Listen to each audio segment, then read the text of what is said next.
પરંતુ હું તમને કહેવા માંગુ છું, આજે આપણે પ્રભુને પણ આપણે કંટાળો ઉપજાવીએ છીએ. હે, પ્રભુ દયાળુ છે એટલે દયા કર્યા કરીએ છીએ, પરંતુ પ્રભુને પણ આપણે કંટાળો ઉપજાવીએ છીએ. ખબર છે? હે, પ્રભુને પણ આપણે કંટાળો ઉપજાવીએ છીએ. પ્રભુના વચનની અંદર લખવામાં આવ્યું છે, માલાખી એનો 2 અધ્યાય અને 17મી કલમ શું કહે છે? વાંચો. તમે તમારા શબ્દોથી યહોવાને કંટાળો ઉપજાવ્યો છે. હા, શું કહે છે? તમે તમારા શબ્દથી યહોવાને કંટાળો. એકબીજાના હાથ પકડો તો ખરા, એકબીજાના હાથ પકડો. તમે તમારા શબ્દથી દેવને કંટાળો ઉપજાવો છો. કેવો? આટલો જ અવાજ. તમે કહો, તમે તમારા શબ્દથી દેવને કંટાળો ઉપજાવો છો.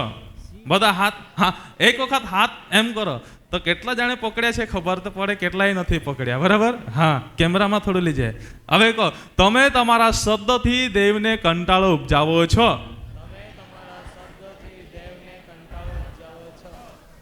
કેટલા જણ એવા છે? હે, આજે મારા પ્રિય ભાઈ બહેનો, પ્રભુના વચનની અંદર લખવામાં આવ્યું છે, આપણે પ્રભુને આપણે કેવી રીતે કંટાળો ઉપજાવીએ છીએ. પહેલી બાબત છે કે આપણે આપણા પ્રભુને આપણા શબ્દથી કંટાળો ઉપજાવીએ છીએ.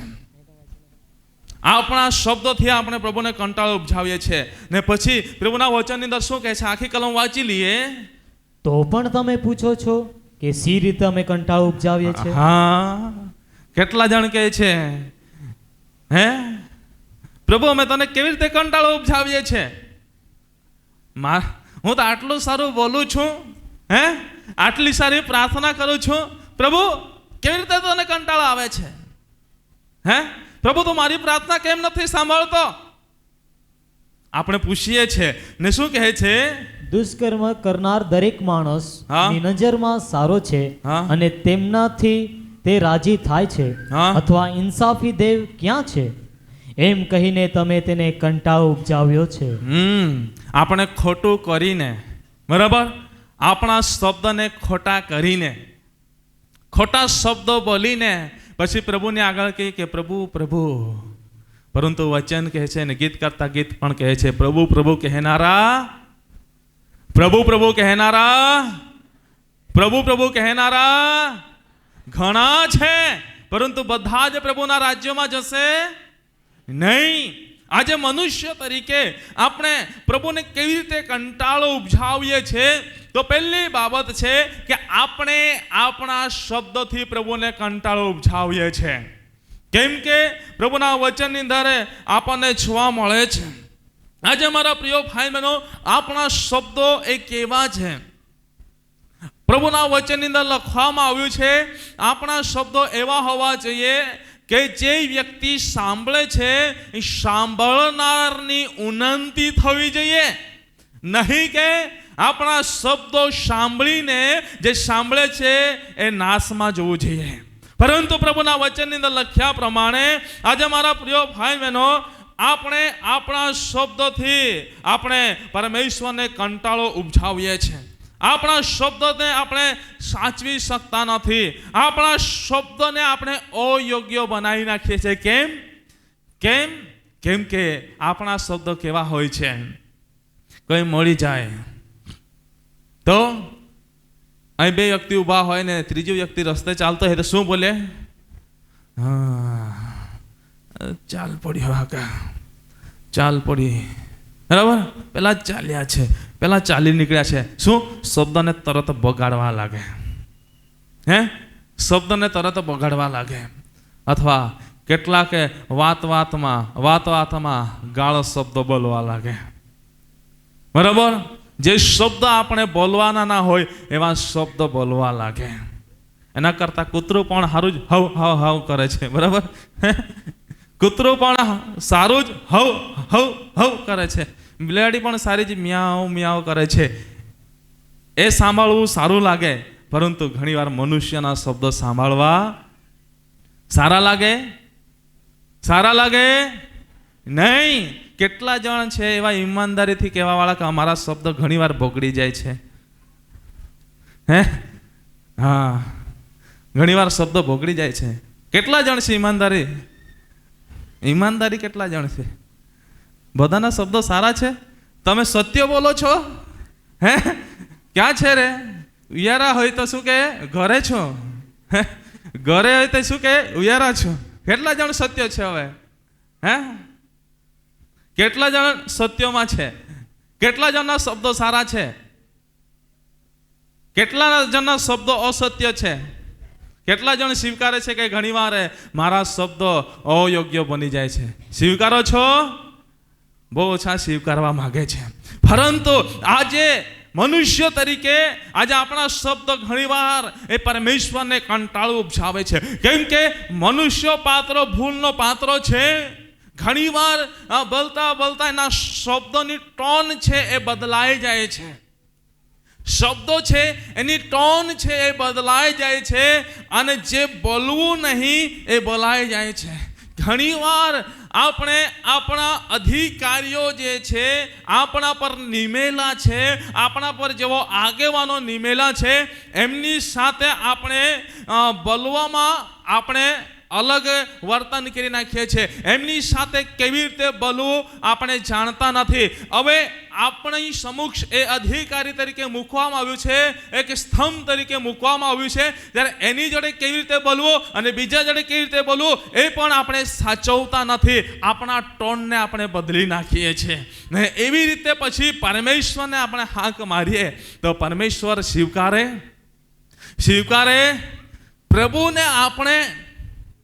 પ્રભુને જ્યારે આપણે હાક મારીએ ત્યારે આપણા શબ્દો શુદ્ધ હોવા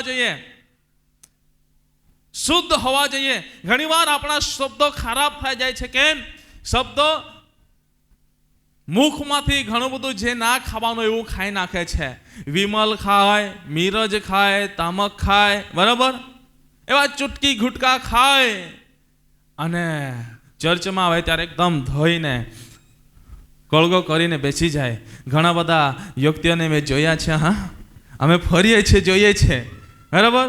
અમે ક્યારેક કોની ગાડીમાં ફરીએ, ક્યારેક ક્યાં હોય અમે કહીને ખબર પડવા દેતા નથી. પરંતુ ઘણીવાર ઘણા બધા ભાઈઓને પણ જોયા છે. મેં બહેનોને મેં એટલું બધું જોયું નથી, પરંતુ ઘણા બધા અહીં બેઠેલા ભાઈઓને પણ મેં જોયા છે. જીવો નહીં ખાવાનું ખાઈ નાખે, એક બે સિગરેટ પી નાખે, બરાબર, અને સારી બ્રાન્ડ પી નાખે. હું વિચારું છું ગુજરાતમાં દારૂબંધી હોવા છતાં પણ આટલો બધો દારૂ વેચાય છે, એટલે બધું આ તો 2 નંબરમાં ચાલે છે, બરાબર. તે છતાં પણ આજે લોકો, આપણા વિશ્વાસ કરનારા લોકો આ બધું કરી નાખે છે. પછી પ્રભુને આગળ રડીને કે હા, પછી એવા લોકો મોટા ભાગે શું કરે છે ખબર? એવા લોકો શબ્દોને બગાડીને બેઠા હોય, થૂકને બગાડીને બેઠા હોય, પછી પ્રભુની આગળ બેસે ને ત્યારે બહુ જ રડે, મા બા. એટલે આપણને લાગે કે બહુ જ પવિત્ર છે. પરંતુ હું તમને કહેવા માંગુ છું, આપણે આપણા શબ્દને ઘણી બધી રીતોથી બગાડીએ છીએ અને પ્રભુને આપણે હાક મારીએ છીએ. પ્રભુના વચનની અંદર આપણને જોવા મળે છે. જ્યારે લુકની લખેલી સુવાર્તાની અંદર આપણે વાંચીએ છીએ, ત્યાં પ્રભુના વચનની અંદર 18મા અધ્યાયની અંદર આપણને પ્રભુના વચનની અંદર જોવા મળે છે. મંદિરની અંદર જ્યારે પ્રાર્થના કરવાના માટે જાય છે ત્યારે દાણી અને ફરોશી, પ્રભુ એ ફરોશીના શબ્દોથી પ્રભુને કંટાળો આવે છે. પ્રભુના વચનની અંદર લખવામાં આવ્યું છે, ફરોશીના શબ્દથી પ્રભુને આ કંટાળો આવે છે. પ્રભુના વચનની અંદર આપણને જોવા મળે છે. જ્યારે પ્રભુનું વચન વાંચીએ છીએ, કહે છે, ફરોશીઓ ઊભા રહીને પોતાના મનમાં પ્રાર્થના કરી કે ઓ તે બીજા માણસો જેવો હું જુલુમી, અન્યાયી, વ્યભિચારી તથા આ દાણીના જેવો હું નથી, માટે હું તારી આભાર સ્તુતિ કરું છું. એ પોતાને સારો દેખાડી રહ્યો છે, પોતાને યોગ્ય બતાવી રહ્યો છે, પરંતુ કેટલી વખત લોકોને જૂઠું બોલતો હતો, કેટલી વખત લોકો પાસેથી પડાવી લેતો હતો, કેટલી વખત લોકોને ગાળ આપતો હતો. એ પ્રભુની આગળ કબૂલ કરતો નથી અને પ્રભુની આગળ એકદમ એકદમ ચોખ્ખો દેખાય છે કે પ્રભુ મેં કશું કર્યું નથી, મારા શબ્દો શુદ્ધ છે પ્રભુ, મારા શબ્દો શુદ્ધ છે. પરંતુ મારા પ્રિય ભાઈ બહેનો, આપણા શબ્દને બગાડીને પ્રભુની આગળ આપણે જ્યારે પોકારીએ છીએ ત્યારે પ્રભુ માન્ય કરતો નથી, પરંતુ પ્રભુને કંટાળો આવવા લાગે છે, પ્રભુને કંટાળો આવવા લાગે છે. અને પછી આપણે કહીએ છીએ, આપણે પ્રભુને કહીએ છીએ કે મેં કેવી રીતે કંટાળો ઉપજાવ્યો, પરંતુ આપણે આપણી ભૂલને સુધારતા નથી, આપણે આપણા વર્તનને સુધારતા નથી, આપણા મુખમાંથી નીકળતા શબ્દને આપણે સુધારતા નથી. આજે હું તમને કહેવા માંગુ છું, પ્રભુ પર આપણે વિશ્વાસ કરનારા બાળકો છે, પ્રભુ પર આપણે વિશ્વાસ કરનારા દીકરા દીકરીઓ છે, પ્રભુના ભક્ત છે, પ્રભુના વંશ છે, ત્યારે હું તમને કહેવા માંગુ છું, આપણા શબ્દો એ શુદ્ધ હોવા જોઈએ. Hallelujah, hallelujah. આપણા શબ્દો એ શુદ્ધ હોવા જોઈએ. અશુદ્ધ શબ્દો બોલતા હોય તો ત્યાંથી આપણે ઉઠીને નીકળી જવાના, ઉઠીને નીકળી જવાનો. અથવા બે શબ્દો બોલીને કે આપવાનું, ભાઈ મારી હું અહીં બેઠો છું, તારે બોલવું હોય તો બહાર જા અથવા અહીંથી નીકળ, મારી સાથે આ શબ્દો નહીં ચાલે. તમે સાંભળો છો તો તમારી જાતને તમે ખરાબ કરો છો, કેમ કે વારંવાર સાંભળવાથી એ બાબતો ઉત્પન્ન થાય છે, વારંવાર સાંભળવાથી એ આપણા જીવનની અંદર ઘરો કરે છે.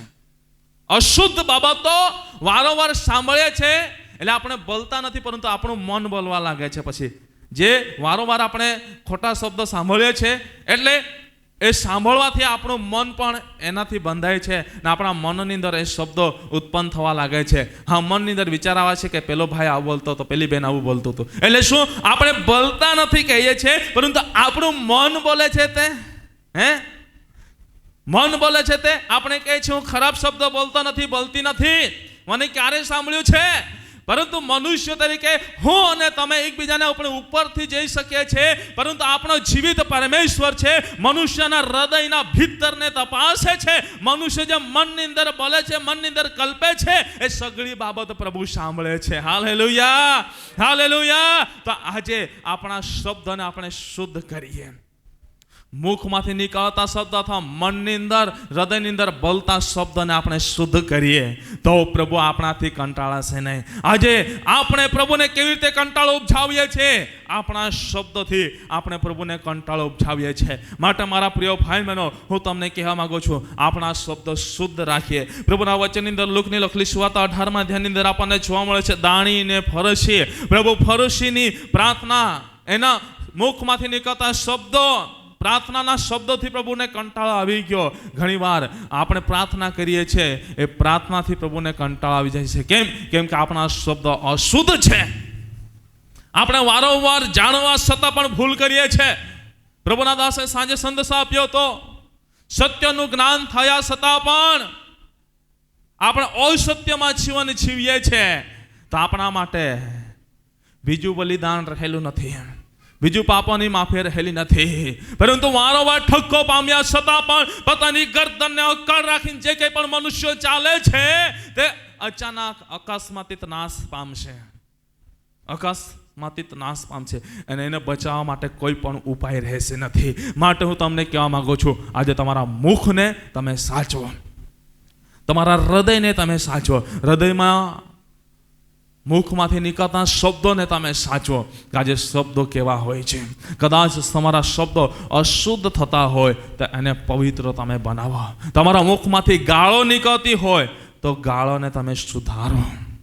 આજે ઘણીવાર ભાઈઓ જ બોલે છે એવા નહીં, બહેનો પણ જ્યારે એવી ગાળો બોલવાનું ચાલુ કરે છે ને તો આપણને ત્યાં શરમ આવે, ત્યાંથી જતું રહેવું પડે, એવી ગાળો બોલે છે, એવી ગાળો બોલે છે. પરંતુ દરેક વ્યક્તિને કહેવા માંગુ છું, અને મારા જે કંઈ પણ વ્યક્તિઓ સંદેશો સાંભળે છે યુટ્યુબના માધ્યમથી, એમને પણ હું કહેવા માંગુ છું કે તમે તમારા મુખના શબ્દોને તમે સુધારો. તમે કહો છો કે હું મારા મુખમાંથી બોલ્યો નહીં, પરંતુ તમારો અંતર આત્મા હૃદય બોલે છે, તો એને પણ સુધારવાની જરૂર છે. કેમ કે હૃદયના ભીતરને તપાસનાર એ જીવિત પરમેશ્વર છે. Hallelujah, hallelujah. માટે પહેલી બાબત આપણને જોવા મળે છે, મુખ્ય બાબત કે આપણે પ્રભુને આપણે કેવી રીતે કંટાળો ઉપજાવીએ છીએ. પહેલી બાબત, આપણા શબ્દોથી પ્રભુને કંટાળો ઉપજાવીએ છીએ. માટે પ્રભુ આપણું સાંભળતો, માટે આપણો પ્રભુ આપણું સાંભળતો સાંભળે છે નથી, સાંભળે છે પરંતુ ધીરજ રાખે છે. કેમ કે પ્રભુ એવો ક્રોધવાળો નથી, પ્રભુ દયાળુ છે.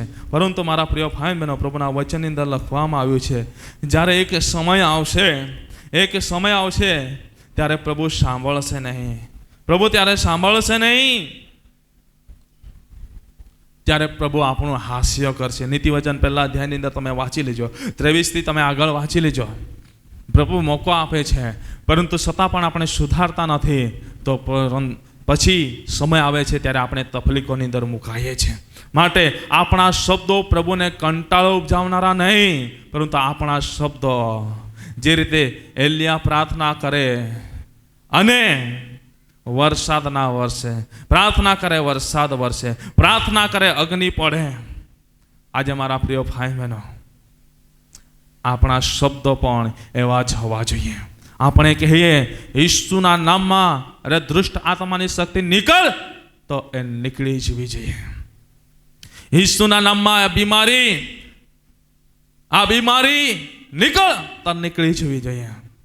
ઈસુના નામમાં આપણે કહીએ મેલી વિદ્યાનું બંધન તૂટે, એની શક્તિ નાબૂદ થાય, તો નાબૂદ થવું જોઈએ. આપણા શબ્દોને આપણે સાચવીએ, આપણા શબ્દને સાચવીએ. પ્રભુ ઈસુ ખ્રિસ્તે જમીન પર થૂકીને એક કાદવ લગાવતો હોય ને આંધળા દેખતા થતા હોય. તો ઘણીવાર જ્યારે આપણને તકલીફો થાય છે, શરીરની અંદર કંઈ પણ તકલીફો થાય છે, સ્વર્ગવાસી ડૉક્ટર બિશપ સાહેબે ઘણીવાર આપણને કીધું છે કે જ્યારે તમારી પાસે તેલ ના હોય ને, થૂપ લગાવી લો જ્યાં દુખે છે ત્યાં, તમને સાજા પડવું મળશે. પરંતુ એ પણ શુદ્ધ છે કે અશુદ્ધ છે, તો બાબતને જાણવી જરૂરી છે. આજે હું તમને કહેવા માંગુ છું, માટે આજે આપણા હૃદય અંતર આત્માને પણ આપણે શુદ્ધ કરીએ અને મુખમાંથી નીકળતા શબ્દોને શુદ્ધ કરીએ, કે જેથી કરીને આપણા શબ્દોથી પ્રભુને કંટાળો ના આવે. Hallelujah, hallelujah. માટે પહેલી બાબત છે, પ્રભુ એ આપણા શબ્દથી કંટાળો, આપણે પ્રભુને આપણા શબ્દથી કંટાળો ઉપજાવીએ છીએ. અને બીજી બાબત આપણને શું જોવા મળે છે? નીતિવચનો એનો 26મો અધ્યાય અને 25મી કલમ શું કહે છે? નીતિવચનો અને 26મો અધ્યાય અને 25મી કલમ, જ્યારે તે મીઠું મીઠું બોલે ત્યારે તેના પર ભરોસો ન રાખ, કેમ કે તેના અંતઃકરણમાં 7 ગણો કંટાળો આવે એવો મનસૂબો છે. શું કહે છે? મીઠું મીઠું, પપ્પાટના જેમ મીઠું મીઠું બોલે ત્યારે શું કર? શું કહે છે પ્રભુનું વચન? જ્યારે તે મીઠું મીઠું બોલે ત્યારે તેના પર ભરોસો રાખ. કેટલા જણને અનુભવ છે મીઠું મીઠું બોલીને છેતરી ગયા છે? એવો કેટલા જણને અનુભવ છે? હાથ તો બતાવો અનુભવ હોય તો. મીઠું મીઠું બોલીને છેતરી જાય એવા અનુભવ છે? ઘણા બધા હોય છે. અને મીઠું મીઠું બોલીને શું કહે છે? આપણા પેટમાં પાણી બી નહીં હાલે ને એટલું મીઠું બોલે. બરાબર? એટલું બધું મીઠું બોલે, એટલી બધી મીઠી વાતો કરે, પરંતુ એ મીઠું બોલવા પાછો એનો 7 ગણો કંટાળો ઉપજાવે એવો ઈરાદા હોય છે. 7 ગણું. એટલે 100માંથી કેટલાક આવા વ્યક્તિઓ હોય છે, બધા જેવા નથી. પછી જે મીઠી મીઠી વાત કરે એની વાત માણસોની અમુક વાર તકલીફમાં બી પડી જવાય. એટલે 100માંથી કેટલાક એવા વ્યક્તિઓ છે કે જેઓ મીઠું મીઠું બોલીને કંટાળો ઉપજાવે છે, કંટાળો ઉપજાવે છે. પ્રભુના વચનની અંદર લખવામાં આવ્યું છે, જ્યારે તે મીઠું મીઠું બોલે ત્યારે તેના પર ભરોસો ન રાખ, કેમ કે તેના અંતઃકરણમાં 7 ગણો કંટાળો આવે એવો ઈરાદો છે. ને જ્યારે એવા 100માંથી કેટલાક એવા વ્યક્તિઓ હોય છે, ત્યારે મીઠું મીઠું બોલીને સમય આવે છે ત્યારે એનું કામ ચાલુ કરે છે. ત્યારે જ આપણને ખબર પડે માફ કરી દીજે, માફ કરી દીજે, ભૂલ હોય ગઈ, આજ પછી એના સાથે નહીં બેસું, એના સાથે નહીં પડું. આપણે પ્રભુની આગળ પણ એવું જ કરીએ છીએ. લોકોને આપણે મીઠી મીઠી વાતો બોલીને અમુક વાર એમ તેમ કહી નાખીએ તો પ્રભુને પણ આપણે અમુક વાર એવું જ કરવા બેસીએ છીએ. પ્રભુને પણ મીઠી મીઠી વાતો કરીએ. પ્રભુ, પ્રભુ તે મારા માટે લઈ વેવડાવ્યું છે ને, માટે પ્રભુ તારો આભાર માનું છું.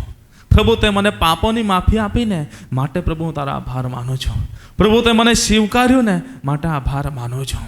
પ્રભુ તે મને આ આશીર્વાદ આપ્યો ને, માટે આભાર માનું છું. પ્રભુ હજુ મને પેલો આશીર્વાદ આપી દે એટલે તને હું આમ કરીશ. પ્રભુ તું મને આ કરશે ને એટલે હું તને આ ચડાવીશ. પ્રભુ તું મને આ કરશે ને એટલે આટલું હું તને જ આપીશ ને જીવીશ ત્યાં સુધી આ તારું જ રહેશે.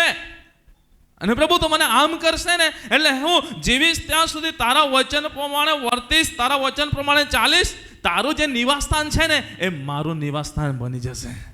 પ્રભુને કેવી મીઠી મીઠી વાતો કરીએ. ને પ્રભુ હવે પછી હું ઉપવાસ સહિત પ્રાર્થના કરીશ. પ્રભુ હું દર શુક્રવારે ઉપવાસ કરીશ. પ્રભુ હું દર શુક્રવારે પ્રાર્થના સભામાં જઈશ. પ્રભુ હું દર ભક્તિ સભામાં જઈશ. કેટલું મીઠી મીઠી વાતો બોલીએ હે, પરંતુ મીઠી મીઠી બોલવા પાછળ 7 ગણો કંટાળો ઉપજાવી વાતો હોય છે. આજે ઘણા બધા એ બેઠેલા પોતાના જીવનની અંદર એ બાબતને તમે અનુભવ કરતા હશો. તમે પ્રભુને એવી રીતે મીઠી મીઠી વાતો બોલીને આશીર્વાદો તો લઈ લીધા હશે, પરંતુ અઠવાડિયામાં એક વખત પ્રભુની ભક્તિ કરતા થઈ ગયા છો. અઠવાડિયામાં એક વખત પ્રભુની આરાધના કરતા થઈ ગયા છો. અઠવાડિયામાં એક વખત ઘૂંટણો ટેકાવતા થઈ ગયા છો. પરંતુ પ્રભુ જાણે છે છતાં પણ પ્રભુ આશીર્વાદો આપે છે. પરંતુ સમય મર્યાદા પૂરી થાય છે ત્યારે મારા પ્રિય ભાઈ બહેનો આશીર્વાદોની બારી બંધ થઈ જાય છે. કેમ કે પ્રભુ પણ કંટાળવા લાગે છે. માતા પોતાના બાળકને કેટલી વખત, જો કદાચ બાળક ભૂલ કરે 1 વખત માફ કરે, 2 વખત માફ કરે, 3 વખત માફ કરે, 4 વખત માફ કરે, પરંતુ કેટલી વખત માફ કરે પછી ભૂલ કરે તેને સોટી તો મારે છે સુધારવા માટે. અને પ્રભુ પણ ઘણીવાર એવી રીતે કંટાળી જાય છે ત્યારે પ્રેમની સોટી મારીને આપણને સુધારવાનો પ્રયત્ન કરે છે.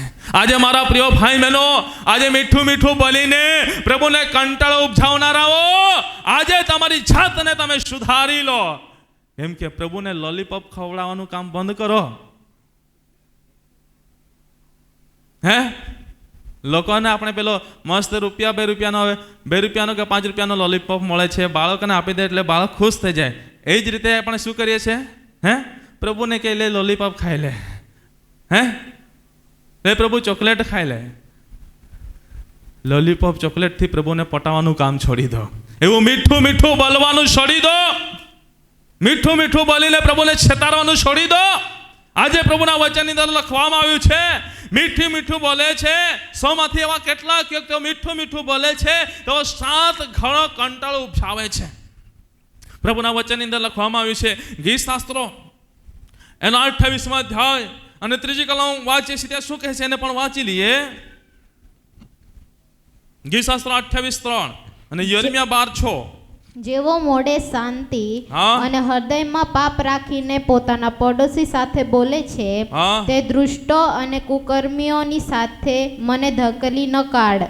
શું કહે છે પ્રભુના વચનની અંદર લખવામાં આવ્યું છે જેવો મોડે શાંતિ, હે મીઠું મીઠું બોલનારા શું કરે છે? મોડાથી એટલું બધું મીઠું મીઠું બોલે છે, એટલું બધું મીઠું મીઠું બોલે છે, પરંતુ પ્રભુના વચનની અંદર લખવામાં આવ્યું છે હૃદયમાં પાપ રાખીને બોલે છે, હૃદયમાં દુષ્ટતા રાખીને બોલે છે, હૃદયમાં ખોટા વિચારો રાખીને બોલે છે, હૃદયની અંદર ભૂંડી વાસનાઓ રાખીને બોલે છે. પણ પ્રભુ જાણે છે, મેં તમને કીધું એ પ્રમાણે પ્રભુ આપણા હૃદયના ભીતરને તપાસનાર પ્રભુ છે. Hallelujah, hallelujah. માટે મીઠું મીઠું બોલીને પ્રભુને છેતરવાનું બંધ કરો. મીઠું મીઠું બોલીને પ્રભુને છેતરવાનું બંધ કરો. કેમ કે પ્રભુ હૃદયના ભીતરને તપાસે છે.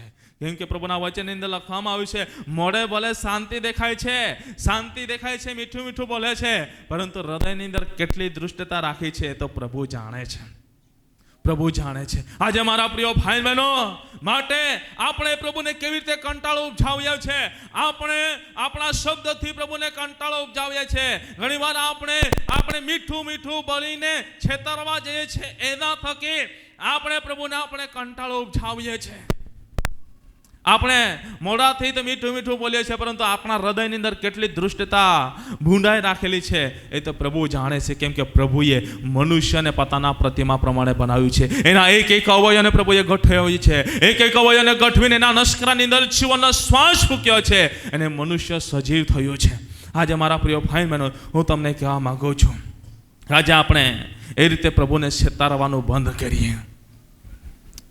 એ રીતે પ્રભુને છેતરવાનું બંધ કરીએ. આપણા મુખના શબ્દોને સાચવીને આપણે પ્રભુની આગળ યોગ્ય રીતે બોલનારા બનીએ. યોગ્ય રીતે બોલનારા બનીએ.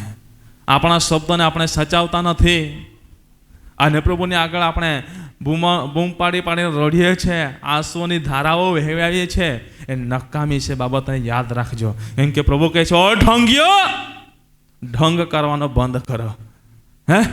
ઊંટને સહીના નાકામાંથી પસાર થવું સારું પડશે, પરંતુ એવા ઢોંગીઓને સહીના નાકામાંથી નીકળવું હુવીએ 100% કોલી બધી આપતા પડે આપણને. તો બી આખે ઉઠતે ત્યાંથી નીકળી જાય કે જે પાપ કથાય છે નીકળી કાને નીકળી. એટલે સાંકડા રસ્તા પરથી જવું એ અઘરું પડી જશે. કેમ કે સાંકડો રસ્તો પ્રભુના રાજ્યની અંદર લઈ જાય છે. Hallelujah, hallelujah. માટે મીઠું મીઠું બોલીને પ્રભુને છેતરવાનું બંધ કરો. યિર્મયાહ પ્રવક્તાના પુસ્તકની અંદર 12મો અધ્યાય 6ઠી કલમની અંદર શું કહે છે? વાંચીએ. કેમ કે તારા ભાઈઓએ તથા તારા બાપના કુટુંબના માણસોએ પણ તારી સાથે કપટ કર્યું છે. તેઓએ પણ તારી પાછળ મોટી બૂમ પાડી છે. તેઓ ભલે તને મીઠી વાતો કહે તો પણ તેઓના પર ભરોસો ન રાખ. Hallelujah, hallelujah. શું કહે છે? તારા ભાઈઓએ તથા તારા પિતાના કુટુંબના માણસોએ શું કર્યું છે? કેટલા જણને અનુભવ છે પોતાના ભાઈઓ અને કુટુંબના માણસો પીઠ પાછળ એવા બૂમાડા મારે છે? કેટલા જણને અનુભવ છે? કેટલા જણ કહી શકે છે કે મારા પીઠ પાછળ મારા ભાઈઓ અને મારા પિતા માતાના કુટુંબના લોકો બૂમ પાડે છે ખોટી રીતે? કેટલા જણ છે ને? હા છે, સાચી વાત છે. આજે મારા પ્રિય ભાઈ બહેનો, આપણી સમક્ષ આવશે ને તો મીઠી મીઠી વાત કરશે. મીઠી મીઠી વાત કરશે. મીઠી મીઠી વાત કરીને સારું સારું ખવડાવીને જશે. કદાચ તમે જોશો પરેણા તો તમને ચિકન, મચ્છી, શ્રીકાંડ પૂરી, ભજીયા પૂરી ને બધું ખવડાવીને મોકલશે. પરંતુ શું કરશે? શું કરે છે? વચનની અંદર લખવામાં આવ્યું છે પ્રમાણે તારી પાછળ મોટી બૂમ પાડી છે. તેઓ ભલે તને મીઠી વાત કહે છે તો પણ તેઓના પર ભરોસો ન રાખ. માટે વચન કહે છે તારા સળની અંદર સુનાર પર પણ તું ભરોસો ન રાખે. સાચવું છે. એમ કે એ પણ એક દિવસે વેચી નાખે છે, એ પણ એક દિવસે વેચાઈ જાય છે. માટે મારા પ્રિય ભાઈ બહેનો, આપણે પ્રભુ પર ભરોસો રાખવો જરૂરી છે. Hallelujah, hallelujah. માટે હું તમને કહેવા માંગુ છું, આજે એ રીતે ઘણી બધી રીતે લોકો આજે આપણે સમાજમાં કુટુંબને આપણે લોકો આજે છેતરીને ચાલે છે, એ જ રીતે પ્રભુને પણ છેતરવાનો પ્રયત્ન કરે છે. પરંતુ પ્રભુને છેતરવાનો ધંધો બંધ કરવો જરૂર છે. કેમ કે પ્રભુ જાણે છે આજે પ્રભુને આપણે કેવી રીતે કંટાળો ઉપજાવીએ છીએ. આપણા શબ્દોથી પ્રભુને આપણે કંટાળો ઉપજાવીએ છીએ. આપણે મીઠું મીઠું બોલીને પ્રભુને આપણે કંટાળો ઉપજાવીએ છીએ. કેમ કે પ્રભુને આપણે મીઠું મીઠું બોલીને છેતરવાનો પ્રયત્ન કરીએ છીએ. પરંતુ પ્રભુ બધી જ બાબતો જાણે છે અને પ્રભુને એનાથી કંટાળો એ ઉપજે છે. માટે મારા પ્રિય ભાઈ બહેનો, આજે પ્રભુને આપણાથી કંટાળો ઉપજે એવું કામ કરવાનું નથી. પ્રભુને આપણાથી કંટાળો ઉપજે એવું આપણે કામ કરવાનું નથી.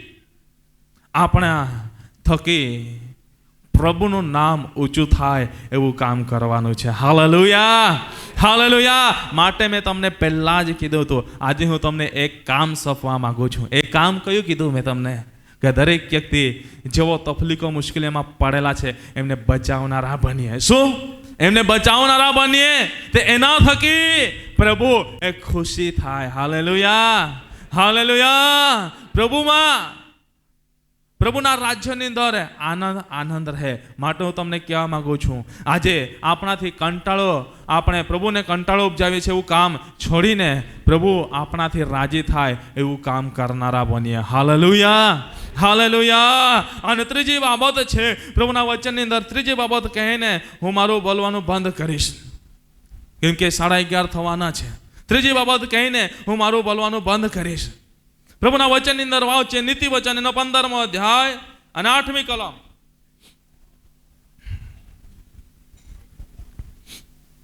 નીતિ વચન એનો 15મો અધ્યાય અને 8મી કલમ. દુષ્ટના યજ્ઞાર્પણથી યહોવાને કંટાળો આવે છે, પણ પ્રામાણિકની પ્રાર્થનાથી તેને આનંદ થાય છે. Hallelujah, hallelujah. ત્રીજી બાબત છે પ્રભુને કેવી રીતે કંટાળો આવે છે. પ્રભુને કેવી રીતે કંટાળો આવે છે કે પ્રભુની આગળ ખોટા યજ્ઞ અર્પણ કરવાથી. પ્રભુને આપણે કરાર કરીએ છીએ ને. કેટલા જણ પ્રભુને કરાર કરો છો? ખેતી કરો છો ત્યારે કેટલા જણ પ્રભુને કરાર કરો છો? ખેતીની અંદર કંઈ પણ ધાન્ય કરો, પાક કરો, તો કેટલા જણ પ્રભુની આગળ પ્રાર્થના કરીને એ ખેતી કરે છે? બહુ ઓછા પ્રાર્થના કરીને ખેતી કરે છે. ઢળ ઢાક પાળો છો તે કેટલા જણ પ્રાર્થના કરીને પ્રાર્થના કરો છો એના માટે, ઢળ ઢાકના માટે? કેટલા જણ પ્રાર્થના કરો છો પોતાના ઢોર ઢાકના માટે કે પ્રભુ સારું દૂધ આપશે તો આમ કરીશું, તેમ કરીશું? કેટલા જણ ધંધો બિઝનેસ કરે છે, વ્યવસાય કરે છે, એમાં પ્રભુની આગળ પ્રાર્થના કરે છે કે પ્રભુ તો મને આમાં સફળતા આપજે તો હું આમ કરીશ? કેટલા જણ છે? આપણે કરીએ છીએ ને, બધી જગ્યા પણ આપણે પ્રાર્થના કરીએ છીએ ને, પ્રભુને આપણે વચન આપીએ છીએ ને. એટલે જ્યારે એ વચન પૂરું કરવાનું આવે ત્યારે પ્રભુને આપણે શું કરીએ છીએ? કંટાળો ઉપજે એવા યજ્ઞ અર્પણ કરીએ છીએ. કંટાળો ઉપજે એવા દશાંશો પ્રભુની સન્નિધિમાં લાવીએ છીએ. કંટાળો ઉપજે એવા જીવતા અર્પણ લાવીએ છીએ. કંટાળો ઉપજે એવા પવિત્ર અપવિત્ર અર્પણ આપણે લાવીએ છીએ. પ્રભુનું વચન કહે છે જીવતું, પવિત્ર અને દેવને પસંદ પડે એવું અર્પણ લાવ. પણ આપણે મરેલું, અપવિત્ર અને પ્રભુને ના પસંદ પડે એવું અર્પણ લાવીને મૂકીએ છીએ તો પ્રભુને કંટાળો આવી જાય છે. આજે અહીં બેઠેલા હરેકને કહેવા માંગુ છું, આજે પ્રભુને આપણે કેવી રીતે કંટાળો ઉપજાવીએ છીએ? આપણા શબ્દોથી પ્રભુને કંટાળો ઉપજાવીએ છીએ. આપણે મીઠું મીઠું બોલીને પ્રભુને આપણે કંટાળો ઉપજાવીએ છીએ. ત્રીજી બાબત છે કે આપણે દુષ્ટ યજ્ઞ અર્પણથી પ્રભુને આપણે કંટાળો ઉપજાવીએ છીએ. કેમ કે પ્રભુને આજે બહુ જ છેતરીએ છીએ. પ્રભુને બહુ જ છેતરનારા બની ગયા છે, પ્રભુને બહુ જ લૂંટનારા બની ગયા છે. માટે પ્રભુને પણ હવે કંટાળો આવવા લાગ્યો છે. આજે મારા પ્રિય ભાઈ બહેનો કહે છે પ્રભુના વચનની અંદર, દુષ્ટના યજ્ઞ અર્પણથી યહોવા કંટાળે છે અને પ્રામાણિકની પ્રાર્થના તેમને આનંદ થાય છે. આજે મારા પ્રિય ભાઈ બહેનો, જો પ્રામાણિકપણાથી આપણે જીવન જીવીશું ને તો આપણા જીવનથી પ્રભુ એ રાજી થશે. કાયન અને હાબેલની વાત આપણને જોવા મળે છે પ્રભુના વચનની અંદર. કાયન અને તેના અર્પણને પ્રભુએ માન્ય કરીને ત્યાં પહેલી બાબત લખવામાં આવી છે, મનુષ્ય અને પ્રભુ પહેલા મનુષ્યના જીવનને માન્ય કરે છે, પછી એના યજ્ઞ અર્પણને માન્ય કરે છે. આજે મારા પ્રિય ભાઈ બહેનો, પ્રભુને આગળ પહેલા પ્રભુ આપણા જીવનને શોધે છે કે જીવન કેટલું પવિત્ર છે, કેટલું શુદ્ધ છે, એ પ્રભુ એને જોઈ છે. પરંતુ આપણું જીવન પણ પ્રભુને આગળ માન્ય થતું નથી. એ પણ અશુદ્ધ, અપવિત્ર જોવા મળે છે. અને જ્યારે અર્પણ ચડાવીએ છીએ એ પણ અશુદ્ધ, અપવિત્ર જોવા મળે છે. તો પ્રભુને કંટાળો આવે છે. અને મારા પ્રિય બહેન બહેનો, એમ કે પ્રભુના વચનની અંદર આપણને જોવા મળે છે દુષ્ટના યજ્ઞો કંટાળા રૂપ છે, પણ તે બોધ ઈરાદાથી યજ્ઞ કરે તો કેટલો બધો કંટાળો રૂપ છે. પ્રભુના વચનની અંદર લખવામાં આવ્યું છે દુષ્ટના યજ્ઞો કંટાળા રૂપ છે ને પાછું એ દુષ્ટ વિશેષ ખોટા ઈરાદાથી યજ્ઞ કરે છે. ઘણી વાર ઘણા બધા પ્રભુની સાનિધ્યમાં દશાંશ લઈને આવે છે, ખોટા ઈરાદા રાખે છે. આ તો કે અમે બંધાયેલા છે એટલે આપવું પડે છે, આ તો એમને આપવાનું, એ લોકો ખાય, એ લોકો પીએ, એ લોકો રહે, અમને જોઈતું નથી. આ તો પ્રભુનું વચન છે, માટે હું તમને કહું છું. સેવકોને જોઈતું નથી, સેવકોને જોઈતું નથી, સેવકોને પ્રભુ આપે છે. પરંતુ હું તમને કહેવા માગું છું, પ્રભુ તમારાથી કંટાળાય નહીં જાય. પ્રભુ તમારાથી મુખ ના ફેરવી લે, માટે હું તમને કહેવા માંગુ છું. આજે મારા પ્રિય ભાઈ બહેનો, એમના વચનની અંદર લખવામાં આવ્યું છે, એવા બદ ઈરાદા, ખોટા ઈરાદાને છોડી દો, એવા દુષ્ટ ઈરાદાને છોડી દો, નહીં તો પ્રભુ એનાથી કંટાળો, પ્રભુને કંટાળો આવશે. આ માટે હું તમને કહેવા માંગુ છું, આજે એવા ખોટા દુષ્ટ ઈરાદાને આપણે છોડી દઈએ, નહીં તો એવા દુષ્ટ ઈરાદા રાખીને આપણે જીવતું, પવિત્ર અને દેવને પસંદ પડે એવું અર્પણ આપણે કરીશું તો પણ એ માન્ય થશે નહીં. કેમ કે એની અંદર અપવિત્ર છે, મરેલું છે અને દેવને પસંદ પડે એવું નથી. આપણે વિચારીશું જીવતું, પવિત્ર અને પ્રભુને પસંદ પડે એવું છે, પણ પ્રભુ જાણે છે, કેમ કે પ્રભુ મનુષ્યના હૃદયના ભીતરને તપાસે છે. પ્રભુ મનુષ્યના હૃદયના ભીતરને તપાસે છે ને પ્રભુને ખબર છે કે આ મરેલું છે, અશુદ્ધ છે, માટે પ્રભુ માન્ય કરશે નહીં. માટે પ્રભુના વચનની અંદર લખવામાં આવ્યું છે, મારા પ્રિય ભાઈ બહેનો, એવા બદ ઈરાદા, એવા ખોટા ઈરાદાથી આપણે પ્રભુને આગળ યજ્ઞ અર્પણ કરનારા ના બનીએ, નહીં તો પ્રભુને કંટાળો આવે છે. એમ કે પ્રભુના વચનની અંદર લખવામાં આવ્યું છે, પ્રભુના વચનની અંદર આપણને જોવા મળે છે, જ્યારે પ્રભુને એવા યજ્ઞ અર્પણોથી કંટાળો ઉપજે છે, ત્યારે મનુષ્યની પરિસ્થિતિ શું થાય છે? જે મનુષ્યના યજ્ઞ અર્પણથી પ્રભુને કંટાળો ઉપજે છે, ત્યારે મનુષ્યની પરિસ્થિતિ શું થાય છે? પ્રભુના વચનની અંદર વાંચીએ. પ્રેતના કૃત્યોનો 5મો અધ્યાય 1લી કલમથી આગળ વાંચો, ઝડપથી વાંચો. 118 પાના નંબર, પ્રેતના કૃત્યો 5મો અધ્યાય 1લી કલમથી આગળ વાંચીએ. વાંચો. પણ અનન્યા નામે એક માણસે તથા તેની સ્ત્રી સફીરાએ પોતાની મિલકત વેચી તેની સ્ત્રીની સંમતિથી તેણે તેના મૂલ્યમાંથી થોડું પોતાની પાસે રાખ્યું અને તેણે કેટલોક ભાગ લાવીને પ્રેરિતોના પગ આગળ મૂક્યો.